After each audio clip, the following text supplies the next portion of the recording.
Il-Bank of Valletta u l-APS Bank se jkunu qed joffru rata ta' interess ta' 0% għal kull min jissellef biex jinvesti f'vettura elettrika jew ibrida, kif ukoll f'inizjattivi favur l-effiċjenza fl-enerġija u fl-enerġija rinnovabbli. Minn din l-opportunità jistgħu jibbenefikaw individwi privati, SMEs, intrapriżi kbar, korpi kostitwiti u entitajiet fis-servizz pubbliku u privat fost l-oħrajn. Fost l-investimenti li jistgħu jagħmlu hemm ix-xiri ta' vetturi elettriċi jew ibridi, charging stations għal vetturi elettriċi, konnessjonijiet mal-provvisti tal-enerġija għal sistemi fotovoltaiċi, sistemi ta' insulazzjoni, sistemi ta' ventilazzjoni u miżuri għall-ifrankar tal-ilma. Għalkemm il-Gvern diġà qed joffri skemi li jgħinu fil-finanzjament tal-vetturi rinnovabbli u ibridi huwa impenjat li jkompli bl-inċentivi tiegħu favur il-protezzjoni tal-ambjent.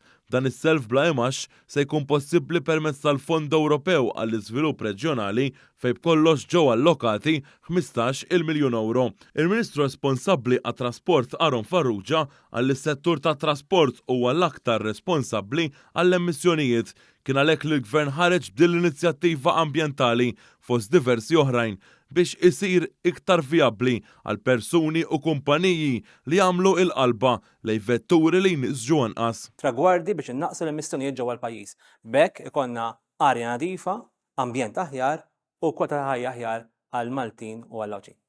Il-Ministru responsabbli mill-fondi Ewropej Silvio Xkembri saq li l-ambjent huwa l-prijorità ewlenija tal-Gvern u għalhekk din l-iskema se toffri l-individwi u kumpaniji opportunità ta' investiment mingħajr imax favur l-ambjent. Ambjent aħjar mhux qed nitkellmu biss fuq spazji ħodor, spazji miftuħa iżda wkoll attività kummerċjali u anke attività ta' kuljum tagħna nkunu nistgħu nassistuha permezz anke issa ta' din l-iskema li inti ma tħallas interessi fuq il-loan tiegħek u hawnhekk nirringrazzja ż-żewġ banek. Min-naħa tiegħu is-Segretarju Parlamentari għal Fondi Ewropej Chris Bonnet qal il-banek għandhom irwol importanti fl-ekonomija u issa jridu jkunu aktar ċentrali fil-mixja lejn l-iżvilupp sostenibbli.